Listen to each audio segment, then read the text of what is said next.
Thank you. Okay, so we are discussing we're discussing the recommended diet for women during pregnancy. And we left off last time talking about this slide, so I'm just going to review for a moment. And so we have specific protein requirements. And as we had talked about last time, there are three methods to calculate these. One, you could take the regular calculation of an adult's requirement for protein, which is based on grams per kilogram of body weight, and add 25 grams. Or we can just use the number 71 grams, or we can do another calculation. So roughly, we're all going to come to, all these methods are going to come to roughly the same number. And the average intake of US pregnant women is 82 grams per day. And so what that means is, for the most part, women in the United States get enough protein. This doesn't mean every single one does. If you're working with a group of people, or any individual may not be consuming enough protein. One of the causes might be eating disorders, right? And so when you're talking to individuals, you want to have a really open mind and ask them non-leading questions. 24-hour recalls are great for this type of thing. Even an informal 24-hour recall. Let's talk about, and you remember how to do this. I know you've had practice, but let's talk about yesterday. What's the first thing you ate yesterday and what time was it? And then you pull this through. And if someone is only eating low protein foods, then you might be concerned. I will share that when I was in graduate school, one of my working on my PhD, a woman that was in the program had an eating disorder, and she did pretty well with it, in terms of maintaining a healthy body. But she ran several miles a day and did a lot of those behaviors a lot of people need to do because they're real concerned about their weight, and that's okay. But she ate a couple of foods. She ate a lot of cabbage and a lot of popcorn. Now, she did that, and if I did a 24-hour recall on her and I didn't know anything about her, and she told me what she ate the day before, and it was mostly cabbage and popcorn, I could probably figure out, okay, there's some disordered eating going on here. Maybe not a classical eating disorder, but there's disordered eating going on here.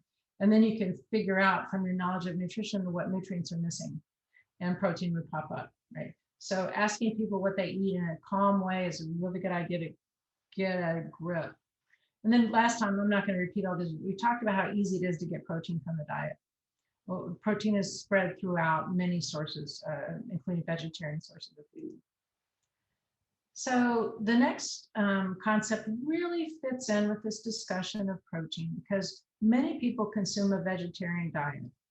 Probably disclose this at the beginning of the semester. I believe that the vegetarian diet is the best possible diet, with the exception that in a perfect world, adding fish to this diet rounds out the nutritional intake because of the potential limitation for omega-3 fats. But diets rich in vegetables help people maintain a healthy body weight, provide all those antioxidants, and on and on and on. However, vegetarian diets only work if there's not too many restrictions. So sometimes people omit huge groups of foods, and this can affect their overall nutrient intake. So I have this organized by nutrient, and then what if you omit certain things? If we're considering vitamin B12, this is found only in animal products. So if they omit animal products, and I have an egg here, but B12 is found in meat, fish, poultry, eggs, cheese, and so forth. It's not found in vegan sources. So if someone is a vegan and they're not eating any animal products, flesh or products, then they need to add fortified foods to get at vitamin B12. So if an individual omits dairy products, they could suffer from low intake of vitamin D and calcium. What do? You can add fortified foods or supplements are a good idea. There are many fortified alternatives. I'm not big on consuming vast quantities of almond milk or oat milk or whatever, but some is fine. Soy milk is fine if they add some calcium and vitamin D. If not, then a supplement's okay. But if someone completely eliminates food sources of vitamin D and calcium, then you want to help them figure out how to get that. Iron and zinc, and these are so critical for cognitive development and growth. And so if individuals completely omit meat and fish, that's okay. We don't have a requirement actually for any of those things, but we need to compensate. So if they omit meat and fish and poultry and all those other things that are high in iron, then they need to consume supplements, or beans are a good source too. So we need to make up for what's missing from the diet. Okay, and so the last category here I have are omega-3 fats. If people omit fish, and a lot of people do, many people don't like fish. They're put off by fish and it smells funny and they don't like the taste. But fish is a great source of omega-3 fats, and we've talked about how important they are, and we're going to address that again in just a couple minutes. We talked about it prior to pregnancy. We're going to emphasize that during pregnancy. But if they omit fish, then they're omitting the long chain omega-3 fatty acids that are important in pregnancy and brain structure and growth. So it's a big deal. So if they don't want to eat fish, then adding supplements that contain omega-3 fats, and there's also fortified eggs and fortified milk that can provide. So the idea is, if you work with someone that has a vegetarian diet, probe, what are you leaving out? What foods are you leaving out? And then you can provide recommendations for how to make up for those things. So to get back into the fat a little more, and again, I told you when we talked about nutrition prior to pregnancy that we continue or we get back into it again with pregnancy. So we need fat, and these are basics in your intro class. We need fat for calories, absorption of vitamins, and satiety to feel full and enjoy our meals, feel sated from consuming our meals. And there are two groups of essential fatty acids, which we've already talked about and you've already learned. The omega-6 ones are the ones that are easy to come by, and the omega-3 fatty acids are ones that are a little more difficult to come by. But these have several functions that affect the entire health, immune response, and functionality of the individual. So when you look up what is the requirement for these essential fatty acids for women during childbearing years, the tables show the requirements in alpha linolenic acid and linoleic acid. I know you just took your exam. I hope you're studying enough for this, but what we did is we talked about how in each of these groups there are the shorter chain fatty acids and then the longer chain. I'm going to show you that in the next couple of slides. But alpha linolenic acid, this is an omega-3 fat. It's the shortest chain omega-3 fat. Put a star by this just to remember. I'm going to talk about the next slide, but it's good to stay engaged here. We don't need that much, but compared to omega-6 fats, but we do need some. So this is a requirement. Now, for linoleic acid, this is the shortest chain fatty acid in the omega-6 group. We get so much of this, it's way easy to over consume, which doesn't really hurt that much. So these are the two groups, and they don't actually say, well, how much DHA do you need? How much EPA? You can find recommendations, but this is how the tables look. Now I'm going to review omega-6 fats. These are the ones that everybody gets enough of, but I want you to understand the forms. So linoleic acid is the short chain one. We talked about this before. And remember, this is a fatty acid formula. So linoleic acid has 18 carbons and 2 double bonds. We consume this in diet, and it's very widespread in diet. Nuts and seeds and oils, except for olive oil, most of the oils have lots of linoleic acid. It's so easy to get.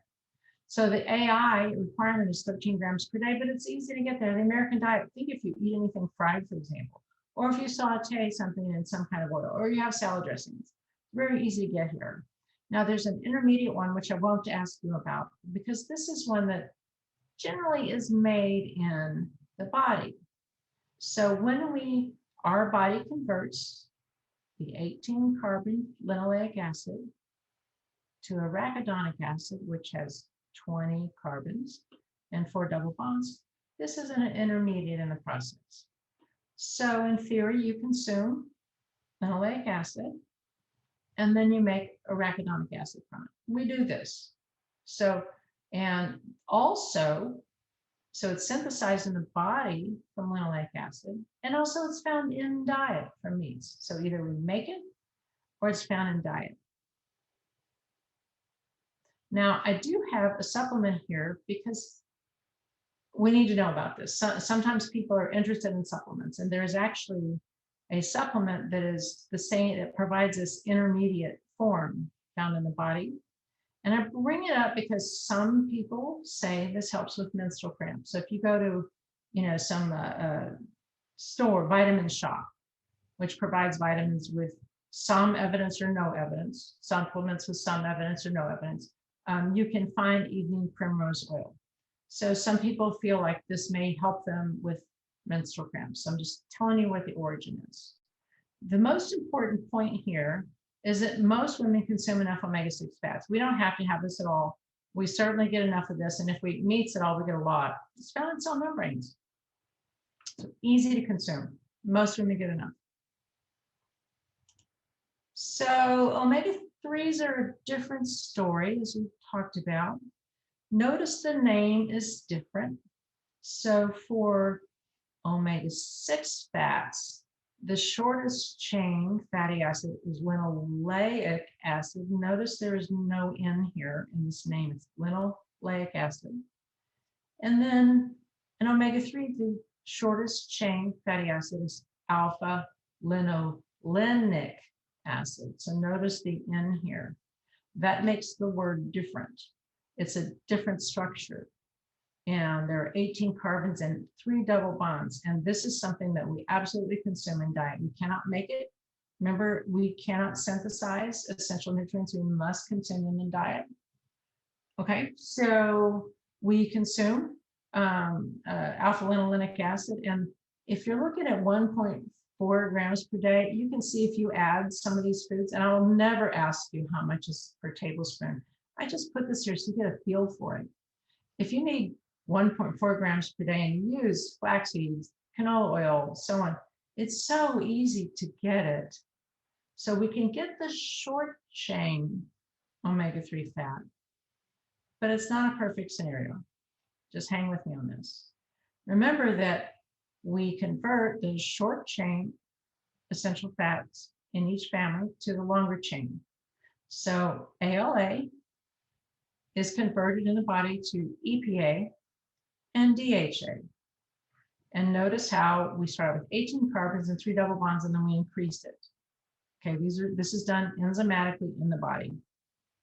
We can also consume EPA and DHA. That's if we eat fish or supplements derived from fish, or there's a couple of the foods that are fortified. So if we eat these items, then we have them. But otherwise, we rely on eating the shorter chain version. Now, this does not work for pregnancy. Why?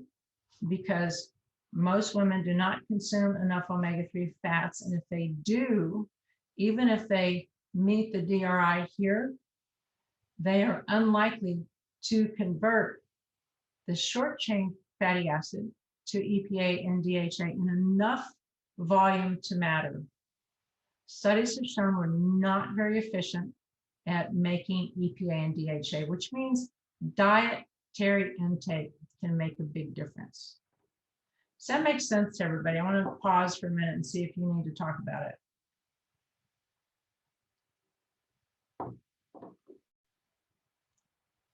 Somebody say something like, that makes sense or doesn't make sense, or, whatever, just somebody, please. It makes sense. Thank you. I appreciate it. Okay, so the story I'm telling here is that in pregnancy, for optimal outcomes, we want to have a source of EPA and DHA, because this is not going to cut it. This is an argument against having a vegan diet for pregnancy, for supporting the maximum quality of a pregnancy. Okay, so you've probably heard about this before, and if you've got our master's program in nutrition, which you should do, we talk about this in more detail. But sometimes the way we think about this is not just how many grams you need, but the ratio.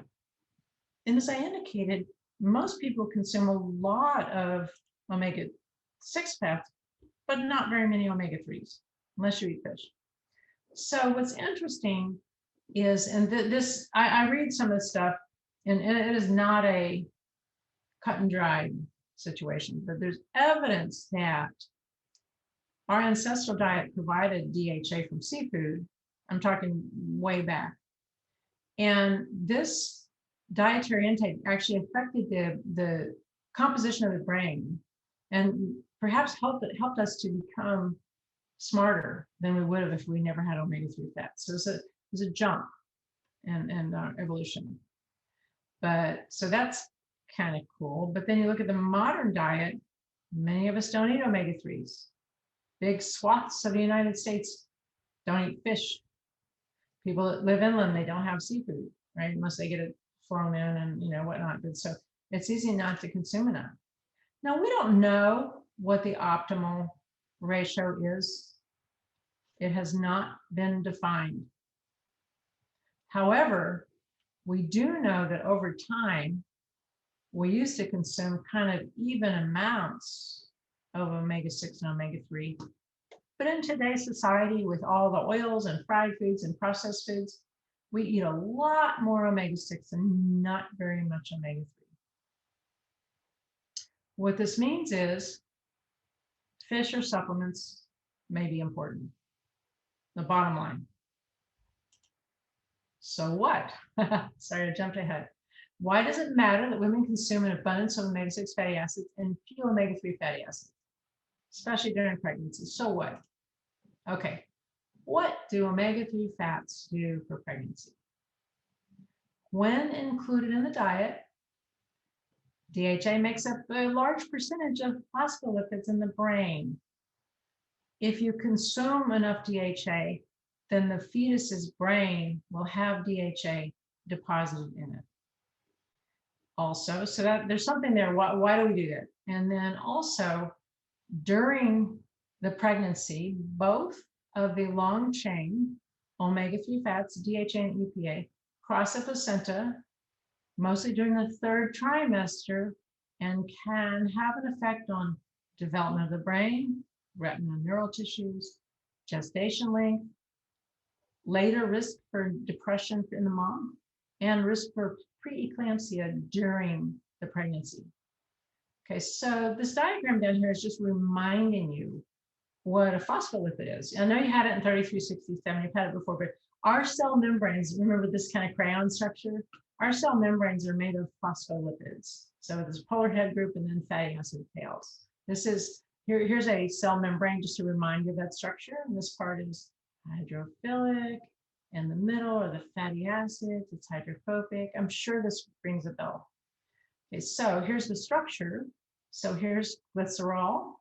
And so your phosphoglyceride structure. And then here's your fatty acids. In your cell membranes, if you consume omega-3 fats, then the phospholipids that make up your membranes have those omega-3 fats sitting there. So there's an actual structural difference in your cell membranes if diet has enough DHA and EPA.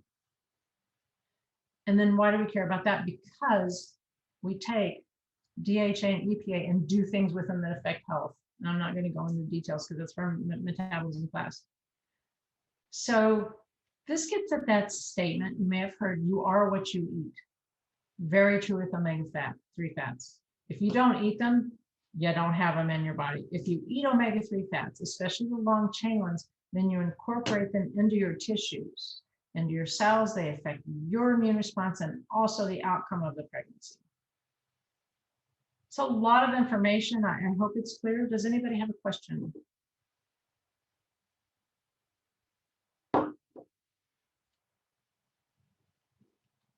Okay, let me ask you this. Does anybody out there I see 4 people. That's what it's like to teach on Zoom. Just like for you, it's hard to be in a class where you don't see your colleagues and you're not in the same room and it's hard. I see 4 of you now, 3, actually, 2. So I'm asking you, does anybody out there understand? Yes, ma'am. Are there anybody that's willing to speak up that says this needs a repeat, doesn't understand?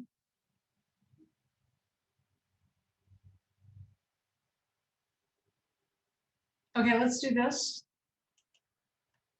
Oh, here's a placenta. I don't know why I put that in there. Okay, let's do this. Let me ask you. So we just talked about a lot of complicated things. Here's a question.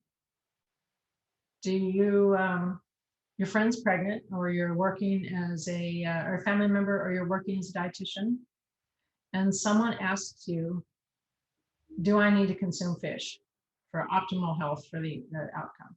What's your answer? It would be an unequivocal yes. What if they go, I hate fish? Well, they don't necessarily have to consume like what we think of as fish. I noticed in the list that you can consume oysters and some other different types of seafood that's not necessarily like, salmon or white fish. Yeah, so they can get away from that. And if they're just bound and determined not to eat any animal products, we do have a few products that at least have some DHA in it, and that would be eggs. Eggs that you can look in the store. If you want to spend, you can buy cheap HEB eggs for like $2 a dozen, or you can spend $6 or $7 for Yippee eggs, and they're happy. And I actually believe in those things. So I don't mean to be sarcastic, but you can buy eggs that are more expensive that provide DHA because it's been a certain algae that produces DHA has been added to their feed. So there's a little bit of ways of getting around this, but supplements are going to matter. Thank you. I just thought of something too. I think they put it in milk because I know that I've seen the Central Market version that has DHA in it. Yes, absolutely. You're right. We buy that even though I eat fish. My daughter buys it for her kids. It's more expensive, but you get Horizons is one company that does this, and they provide DHA in the milk. Because our diets are so limited, I really recommend that for people that can afford it. And that's what gets me, of course, is the affordability. So sometimes our advice is for people to have enough money to be able to purchase things like this. But on a regular basis, the Horizons milk with DHA is going to be, twice as much as HEB generic stuff, but you can get it. So this is where having a thorough knowledge of the reasons we need it, the potential food sources, and how to query people about their diets can empower you to give them the best possible advice. So that's what's so interesting about nutrition. A lot of people feel like they're nutrition experts because they Google things and read articles and stuff or whatever, but they don't understand the nuance that you have to get to understand how to answer that question, because it's a multi-layered question depending on the diet of the person and so on. I have a quick question. There's like vegan omega-3 supplements out on the market made from like algae or different things like that. I'm just wondering what your thoughts are about that. So what I would always do is go to the scientific literature to see, have those products been tested? What are their outcomes? Have they looked at outcomes for pregnancy? Probably not, but have they looked at blood markers for inflammation and things like that? That are kind of short-term outcomes. And so I would go to the science. If I read about a supplement, I would go to PubMed and type in the name of that supplement and see what, or Google Scholar, you can do it there too, see what pops up.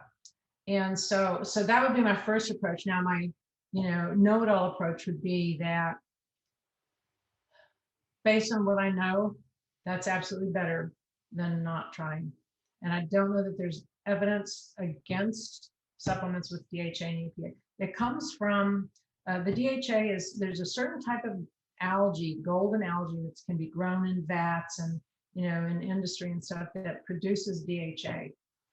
And that's what they use for those products. Now, to make sense out of this, we're do fish get it? Do they just magically conjure up these long chain essential fatty acid molecules? No, you know what they do? They eat algae. So the fish, cold water fish that are good sources of omega-3 fats, actually eat algae underwater. And that algae gets in there, the omega-3 fats gets in their tissue, and that's why they're good sources. So we're just, for those supplements, we're saying, yeah, let's people eat them. Kristen, did you look something up? I saw you with your pill bottle. Okay. I have the vegan omega-3 What does supplement. it say? It's just an algae oil. It doesn't say like what kind of oil, whether it's like the golden algae or whatnot. That's going to be what it is, but it's safe. Yeah. I would strongly recommend that as opposed to not doing it. Okay, thank you. I was just wondering. Yeah, thanks for asking. I appreciate it. I promise you, whenever I hear from students after class or at the end of the semester, they always, even though they don't feel like asking questions during class, they really want to know things. So whenever you ask a question, there's somebody else that would really like to know the answer. So please don't feel shy about doing that. And you guys, your evaluations of the course were, made me and Kristen feel good because we feel like this is working for you. And one of the comments was that people would like more discussion. And then they also said, I understand it's hard to get discussion. And it is. And I'm certainly not an expert at this. And if I was really good, I could probably figure out how to make everybody talk during class. I'm not very aggressive about things like that. But I do want to encourage you, if you have any questions ever, your classmates would love it if you speak up. Okay. All right. So this slide, what pregnant women and parents should know about eating fish. This is what we go by. If you're going to go give a talk to pregnant women about omega-3 fats, this is go to the Dietary Guidelines for Americans, but this is still an update on eating fish. Okay, this is serious. This slide is very important. You'll get questions on this on your final and on your third exam.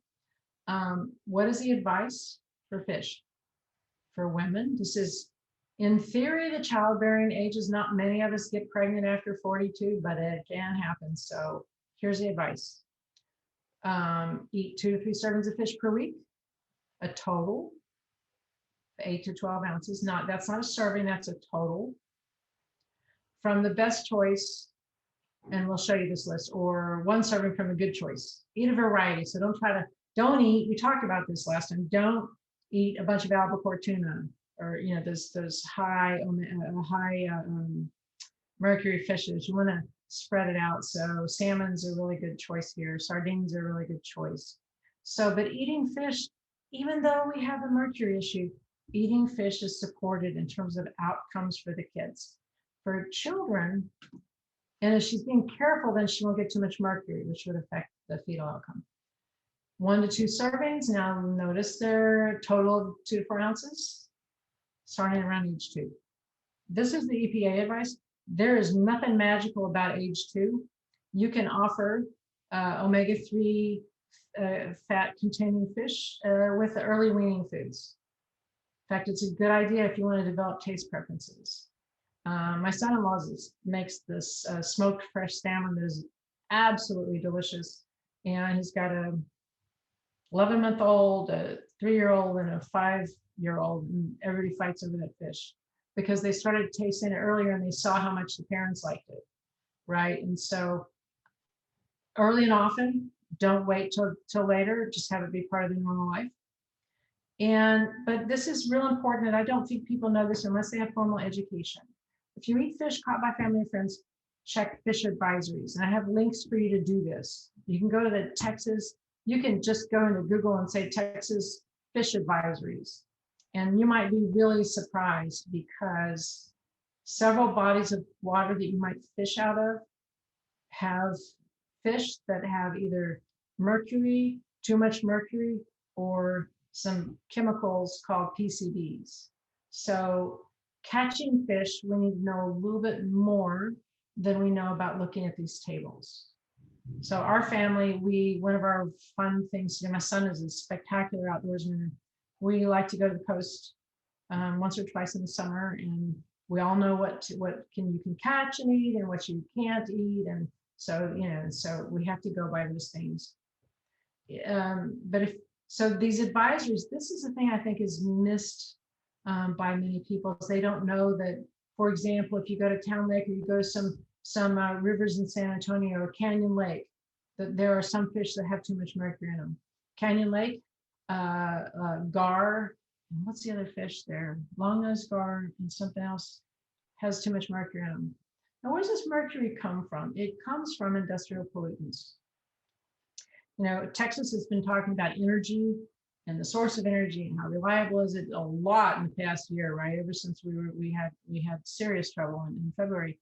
And so we have coal-fired plants, traditional power plants, then we have wind farms, and then we have some nuclear power plants. These are our options, right? Solar panels. So we have those options. If we handle all of our electric needs using coal-fired plants, what happens is the pollution coming from that adds a lot of mercury into these bodies of water, and the fish become high in mercury. So it's coming from industry. The fish are high in mercury because of our industrial pollutants. Off the coast, there are certain fish that aren't safe, and it has to do with them eating smaller fish that have mercury in them and stuff like that. So these are issues where, I know we talk a little bit about food systems, but being educated about the source of food and how it fits into the world environment is a useful thing for you to know. So don't let anybody tell you that the study of nutrition is simple. And the question is, should you eat raspberries for breakfast? It's a lot more complicated than that. Yes, on the raspberries, but the other questions are confusing. So check for advisories. And there are certain fish that we know are not okay. King mackerel, and you can catch the stuff. You can't really get marlin off the Port Aransas, but you can get king mackerel. I've caught them before. A little bitty one, if you want to eat it, you could, but the big ones are high in mercury because these are predatory fish. Any fish that's a predator is going to eat a bunch of smaller fish that has some mercury, and it goes up the chain. So if, let's say, a shark eats 10,000 fish, and then you eat the shark, you're getting all the mercury from 10,000 fish, right? So these predator fish are the ones that you've got to be careful of. And we talked about tuna before. You got to be careful. You want chunk light tuna, which is a smaller fish that's not going to have mercury accumulations. And I mentioned this limit white albacore, and this includes skipjack tuna to 6 ounces a week. And in my opinion, I don't see any reason to consider. This is me. These are the official guidelines. I'm just giving you the Chriselle take on this. I don't see a reason why we need an albacore tuna. We know the mercury is a problem, but this is the kind of opinion that you're going to develop as a professional when you move forward in the world. You're going to look at this data, and that's why we have you do papers and read studies and think about it. You're going to have to go, are these guidelines fine, or am I a little worried?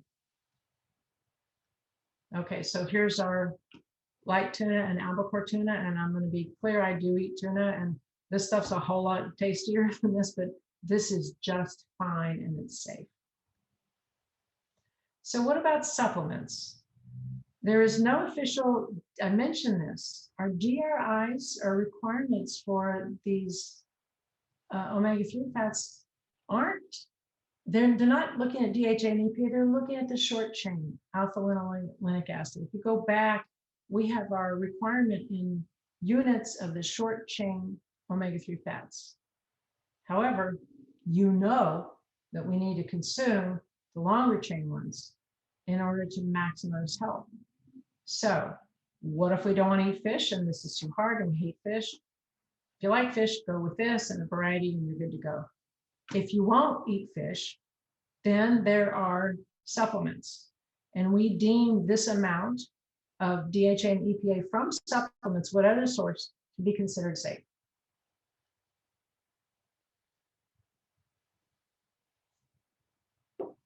I'm going to be quiet here in case you have some reflections.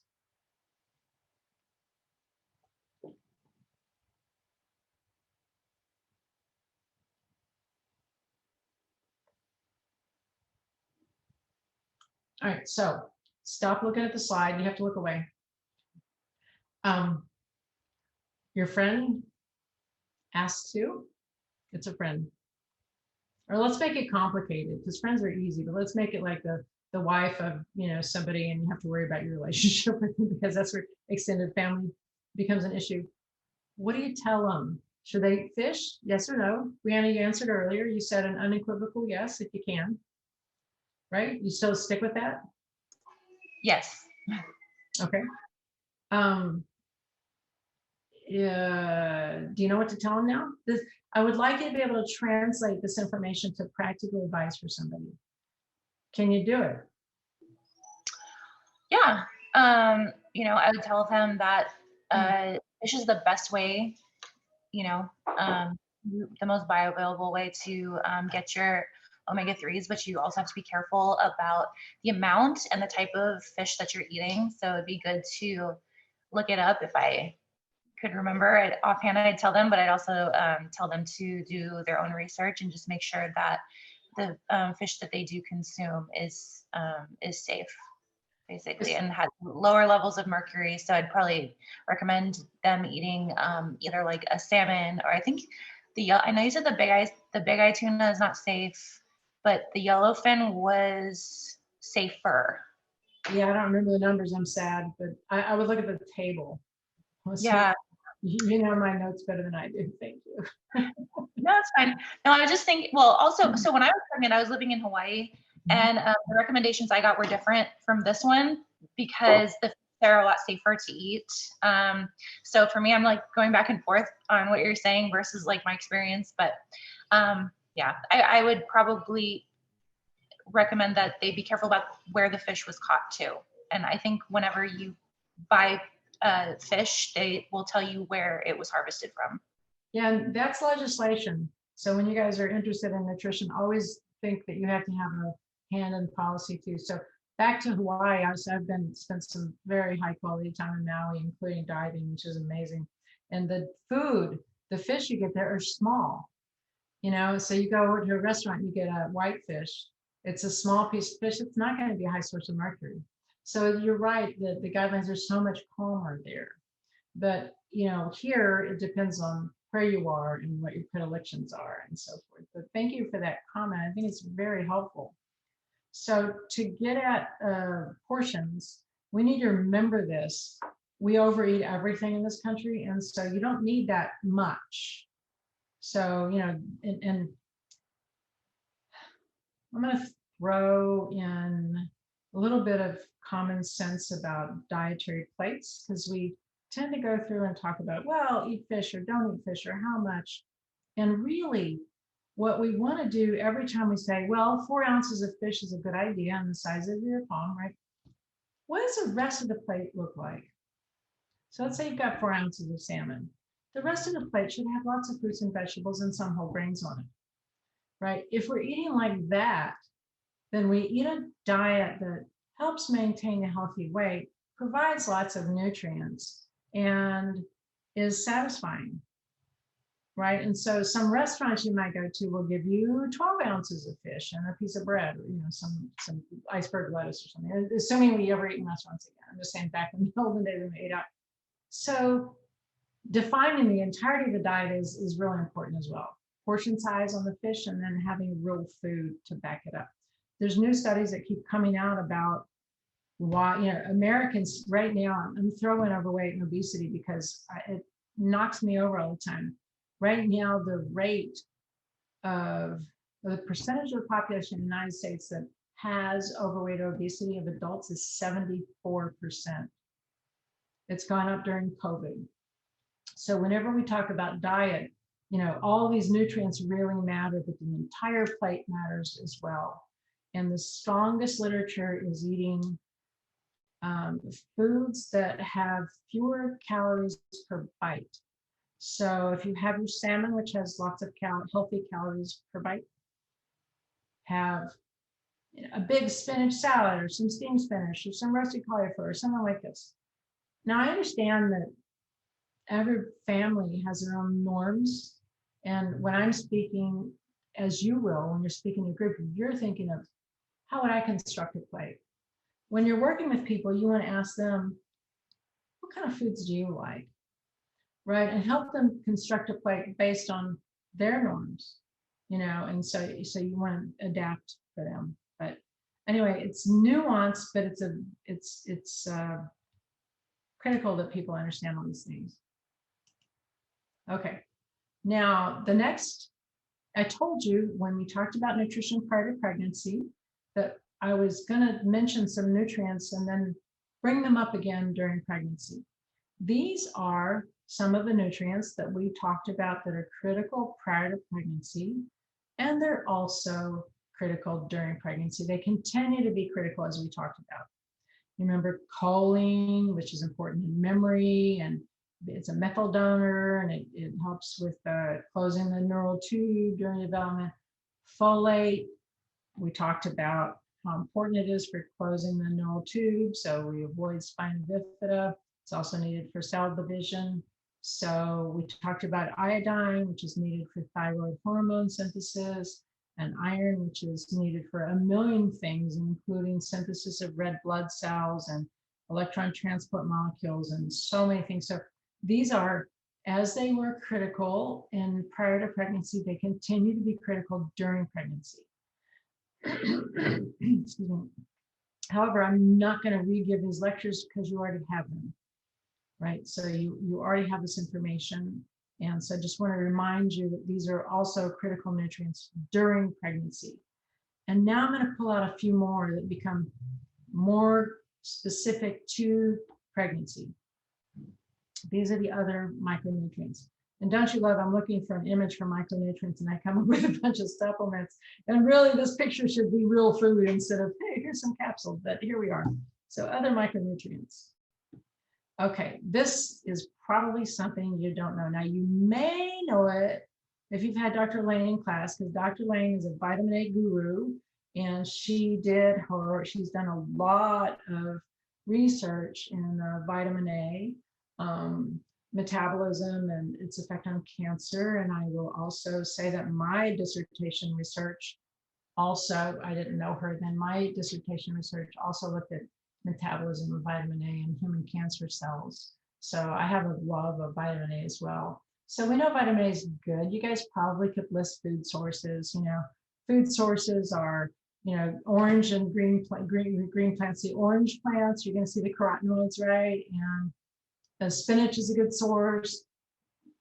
You don't see orange in it, but if actually the chlorophyll in spinach makes it green, when leaves on plants in the fall, when the leaves start to die, the green breaks down. Have you ever noticed that the leaves are yellow and red and stuff like that? It's showing you that leaves have carotenoids in them. Even the very green leaves have these vitamin A containing carotenoid molecules in them too, right? So spinach has it, you just don't see it. It's kind of like that. So why are we talking about vitamin A? So first of all, I have to let you know that there's a couple of major food sources of vitamin A.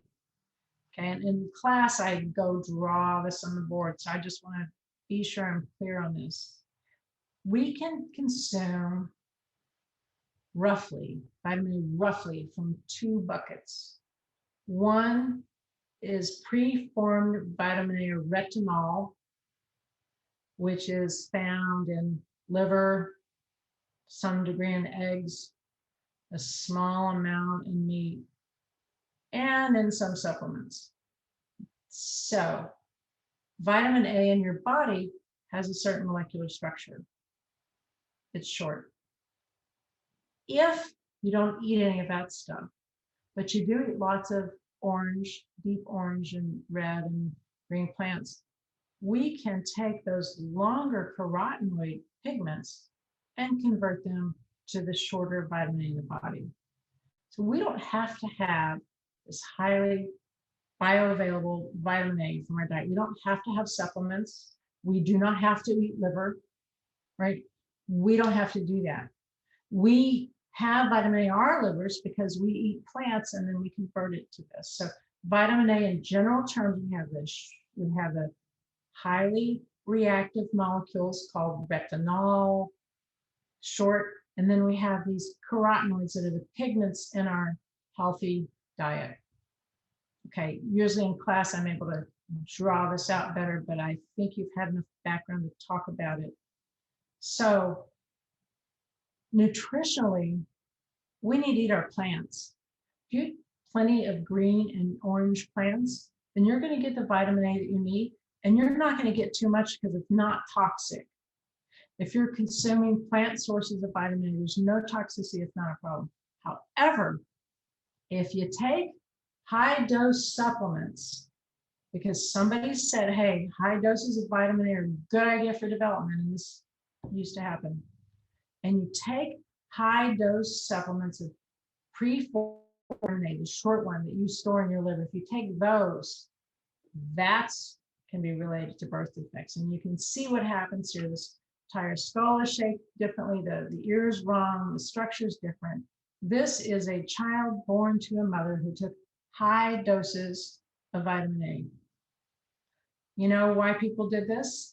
Gets back to the self-help books. Many years ago in the 1970s, there was a woman called Adele Davis who wrote the first widely read books about nutrition. She had a corner on the market. People weren't doing it then. So she wrote these books, and she took her understanding of her rudimentary understanding of nutrition and made things up after that. She did not base everything she said on evidence. So what she saw from, the literature wasn't very sophisticated in the 1960s and 70s. She saw, well, vitamin A is needed for development, which is true. You need vitamin A to grow limbs, to grow wings if you're a bird, to grow, right? So you need vitamin A. So she thought, well, okay, if vitamin A is needed for development, I'm just going to recommend that everybody take a whole lot. So she did that in her book without evidence.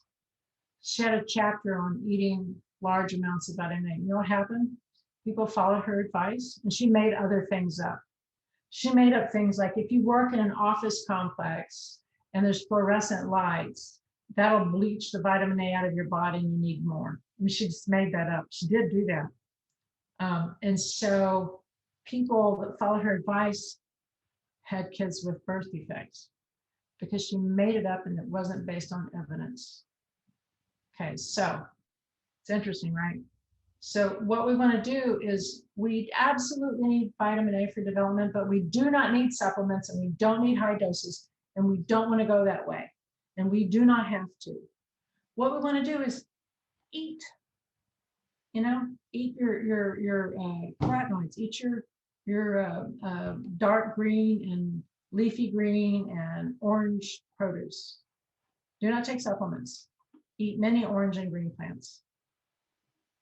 So now prenatal supplements don't have the retinol type stuff.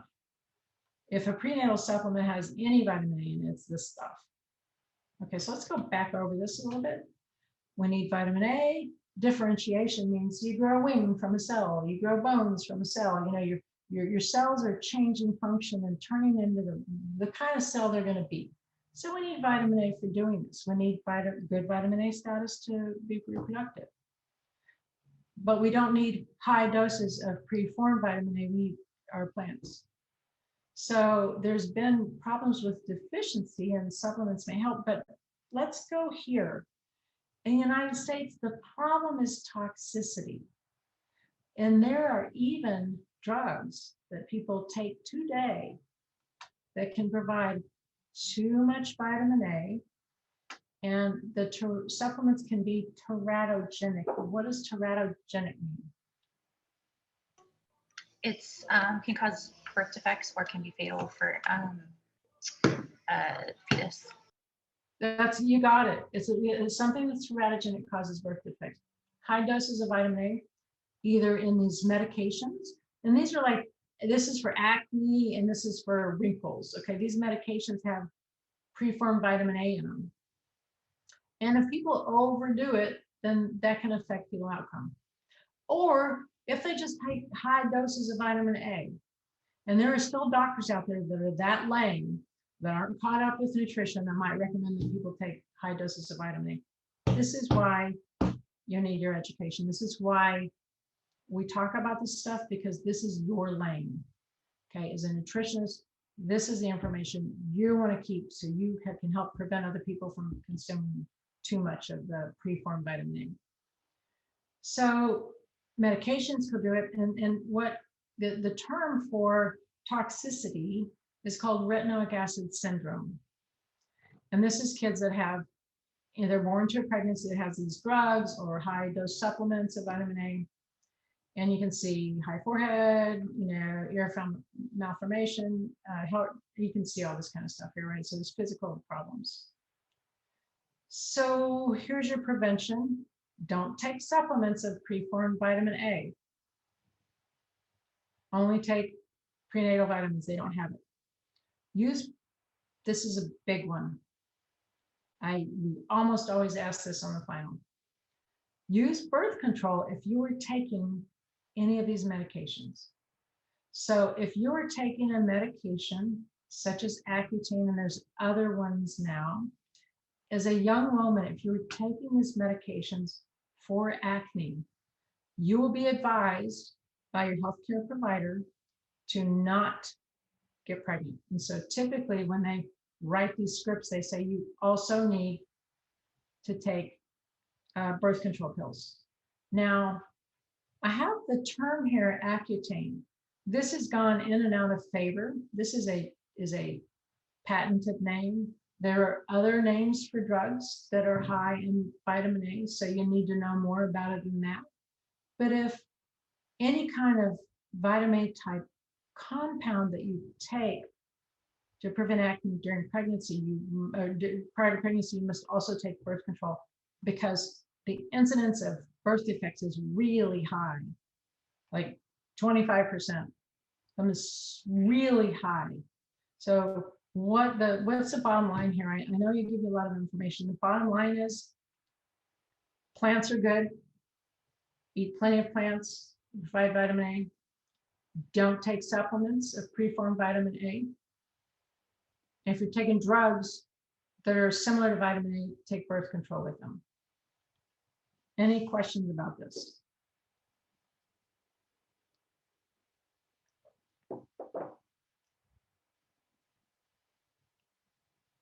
I know this is a pregnancy lecture, but I'm just wondering, does this cause any harm to men?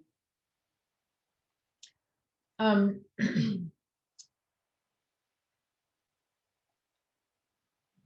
any person that takes high doses of retinoids, we use the term retinoids for the preformed stuff mostly. Anybody, let's say you're a guy and you learn that, hey, vitamin A is good for something, which is what our population does, right? And you take very high doses, it can also cause problems. There's a toxicity just not around development that can affect the hair, the liver, pain and tenderness in the hands and feet. So there's a UL for vitamin A to prevent those toxicity symptoms. In fact, you may have learned this in your intro class, which is, I know it's been a really long time ago, but one of the classic things in our introductory textbooks is people that have gone to the North Pole or Antarctica or something and eaten polar bear liver, and they have done this. And the liver is so loaded with vitamin A that causes an acute toxicity. So we don't want to take preformed vitamin A, which the terms are retinol, retinol palmitate, anything that's short like that. We don't really want to do that. So can it cause problems in males? Yes. Anybody that takes too much of vitamin A may run into trouble. Thanks for asking, because that broadens the perspective of this information. Thank you. Does that make sense? Yes, thank you. Anybody else? No, it also causes depression. Yeah, absolutely. I was thinking about that too. My sister-in-law and my husband both were on Accutane as teenagers. And he told me like that they had to get monitored every single month for depression. And his sister had to take like a pregnancy test every month to make sure she wasn't pregnant. And I was like, wow, that's a lot just so that you don't have some pimples. Like, I don't know if that's worth it. I think that's so interesting. I've thought about this a lot too. Thank you so much about talking about this, because I think some people have such serious systemic acne that they really suffer from it. And it's important to them to get ahead of it. And, it's really hard to walk in somebody else's shoes. We know this, right? I can't walk in your shoes. You're sitting with the baby on Zoom, trying to take a class, right? And so every person that's in this class right now has their own backstory, right? So we all have our own backstories. So I always just have to lead with compassion and go, the acne may be so hard for them that they just have to do it. Or there could be a variety of reasons, So I get that, but sometimes systemic acne was really vibrant, is hard for people. But it's the job of the healthcare industry and professionals to make sure that their acne is fixed, but it doesn't affect development. Such a good comment. All right, a little more. Vitamin D. This is less well, it's actually not uncomplicated. Vitamin D is kind of complicated, isn't it? Your food sources matter, and the issues matter, and medication matters, and development matters. So vitamin D is, I usually say this when I'm in class in person, is a sexy vitamin. And by that, I don't mean that it affects hormones or anything, although it could, but it does. But it's a hot topic of literature right now, and people are looking at vitamin D for how important it is. What's your intake like? How does it affect your overall health? Does it protect against cancer? What's going on? So vitamin D, research is really focused on it. But from the perspective of pregnancy, why do we need it? We need it to absorb calcium and phosphorus, and it's involved in immune function. It's a big deal. It's a simple list, but it's a big deal. And many people are deficient. And so if women are deficient, then so are the kids. Now, there's a lot of reasons for vitamin D deficiency, which I'll get on the next slide, but basically, we live indoors now. We used to be outdoors and our skin would make vitamin D and things were fine. And now we're worried, well, if I'm outdoors, then I'll get skin cancer, so I can't do that. So I use sunscreen and then we don't make enough vitamin D. And so there's that, right? And so we're confused about what to do in our diet. There's not really very good diet sources. You can see the list here. If you eat these things on the list, then you can be good, but a lot of people don't eat fish. So if you look at the list at the bottom, without eating fish, then all of a sudden your intake can be pretty low. Fortified milk is often a very good source. So if women are deficient, now I get my vitamin D checked, and it's been low. And so, because there's also been a connection with COVID, I agreed with my doctor and I took high doses for like a month to bring levels up. So, and I'm outside all the time. It's just genetics too. So what happens if someone's deficient? Well, the infant, worst case, the infant has developed rickets, but they may also be low birth weight and their bones aren't mineralized properly and so forth. Mom can have her own problems, osteomalacia, which is a precursor of osteoporosis. She can get sick more often, cardiovascular disease, preeclampsia. So we really care about her vitamin D status. And, my goodness, you look at people now, some people were afraid to go outside during COVID, and so some people can't do it because they work, right?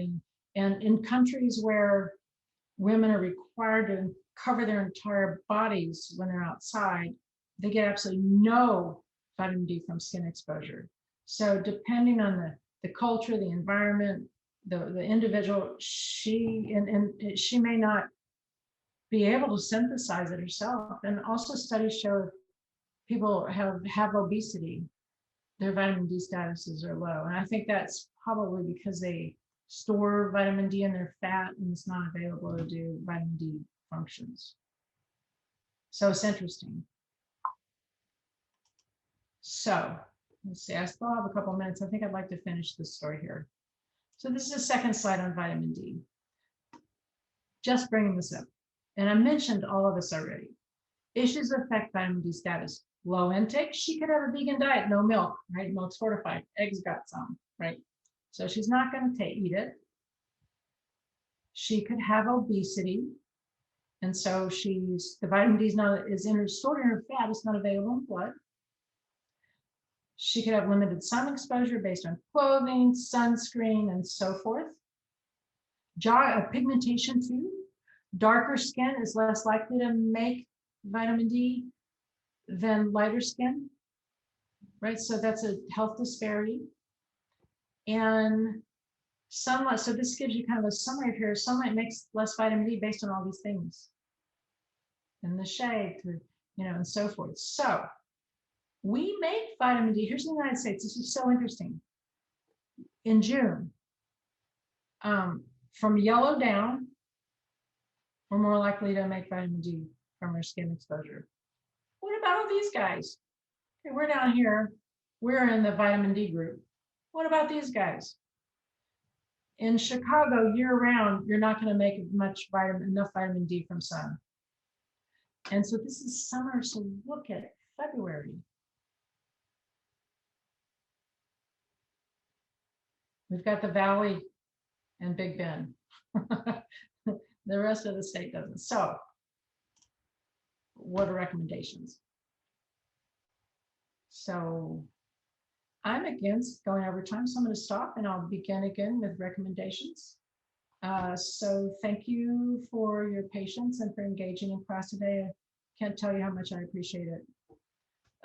So I'm going to stop sharing my screen and see if anybody has any questions. I can hang out as long as you want to, but the class is officially over. Hi, baby. Thank you. That's really cute. Yeah, she just started waving and saying hi about like a month or so ago. How old is she? She's gonna be a year next month. That's the best. That tells you everything you need to know about when I had her. It was like right when COVID started. Oh yeah, no, it's not cool. So my daughter had a baby on April 30th. Right. Yeah. The midwives were wearing masks, right? You didn't have time, did you? That was hard. Yeah, I also had her week before finals and I didn't think about it at the time. But now I realize that every year on her birthday is going to be right before finals.